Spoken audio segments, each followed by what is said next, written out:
What's up, everybody? Today I want us to talk about inflation. We'll just explain what is inflation basically. So inflation is a quantitative measure that will tell you for a said basket of product or services, how is the price going to increase over time, over the years.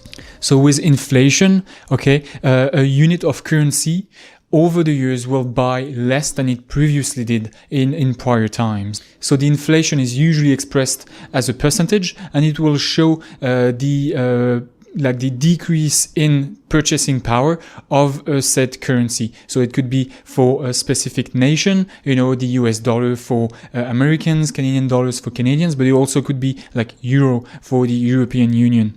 And inflation could be compared and opposed to deflation, which is, I guess, the opposite, when the prices will be declining instead of increasing.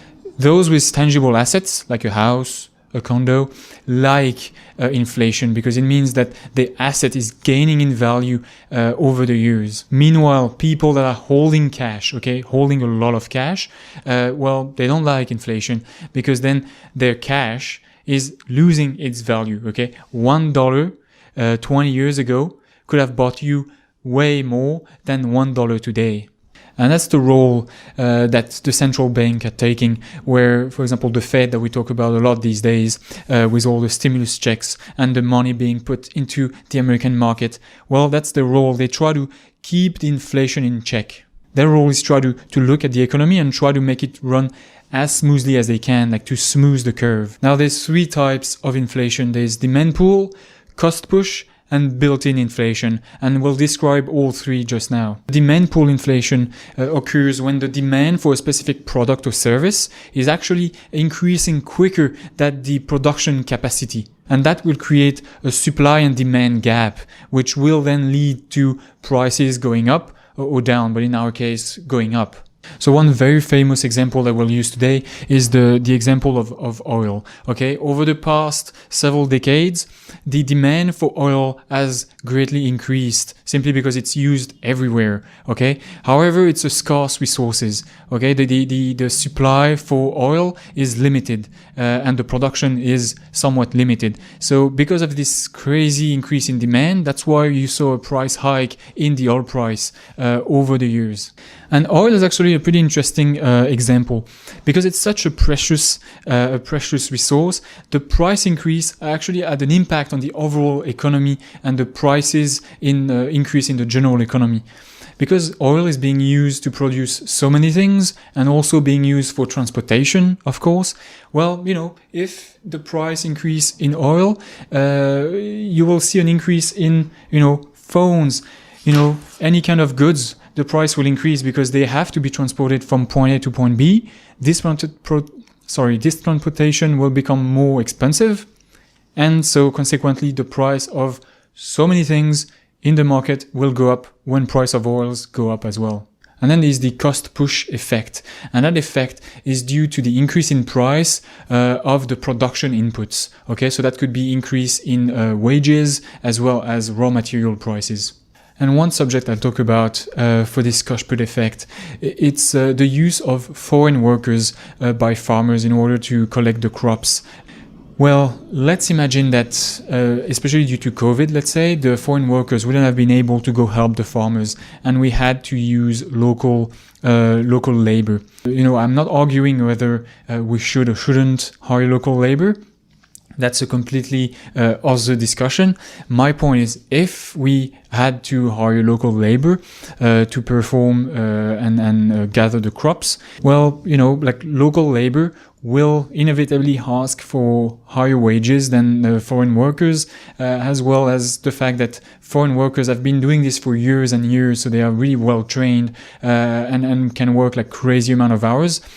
So for farmers, it's a good way to hire these workers to bring down the cost and be competitive against, other markets, for example, Mexican markets and such. So if we had seen, a case where we had or the farmers had to hire local labor, inevitably the cost of the crop, whatever it is, potatoes, tomatoes, would have gone up, and that would have been, you know, a case of cost push effect on inflation, because the cost of the product would have had an influx in price. And the last one is the built-in inflation.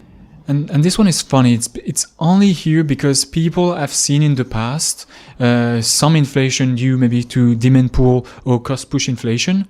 And because they have seen this inflation, they want to be prepared. They want to be ready. And so they ask for a wage increase, which leads to wage increase equal then hike in prices. That, you know, prediction and expectation that there will be more inflation coming and people asking for higher wages is actually on its own creating more inflation.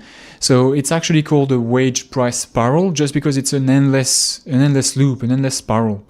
And before we finish this video, I'd like us to go over all the different pieces that can affect the inflation.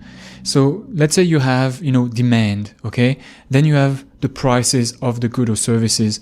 You have utilization. By utilization, I mean utilization of the infrastructure, like, you know, factories.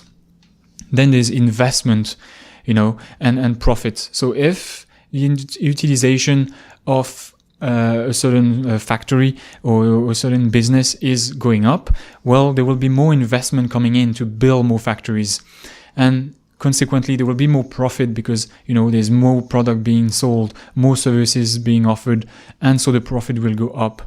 All this, you know, will spin out and create more employment, because now you need to provide more services. You need to fill up those jobs, those open jobs inside these new factories that are being open. And so there's more employment. And then also, because the economy will be doing well, you know, there's more demand and all that, the wages will go up, which in turn will also, you know, increase the demand, and then that on its own is already a spiral. And then you have another spiral, which is the supply and demand. If there's more demand, the price will go up, you know, and the supply and demand also, that will potentially participate in increasing the cost, the price of the product or service. And so you can see, like, all these components will influence each other. And in some cases, it might lead the price to go down. In some cases, it might lead the price to go up. You know, for example, if the supply, overcome the demand, well, then the price will go down, simply because there's so much product and maybe eventually people don't want it anymore. So now the price go down. But again, if, let's say, the demand go up, you know, faster than the supply, then the price will go up. And same thing, more demand, need to build more factories. More factories, you need more investment. More investment and more factories, more production due to more demand, more profit. More profit, you hire more people. You hire more people and the economy is doing well and all the prices going up. People ask for bigger wages and the circle continues. So that was the last thing I wanted to touch base with you on this video. I hope it was helpful to understand a bit more, you know, inflation, what it is, the different type of inflation, and what is actually potentially influencing that inflation. So if you liked it, good, leave a like and subscribe, really helps, and I'll see you in the next one. Okay, have a good one.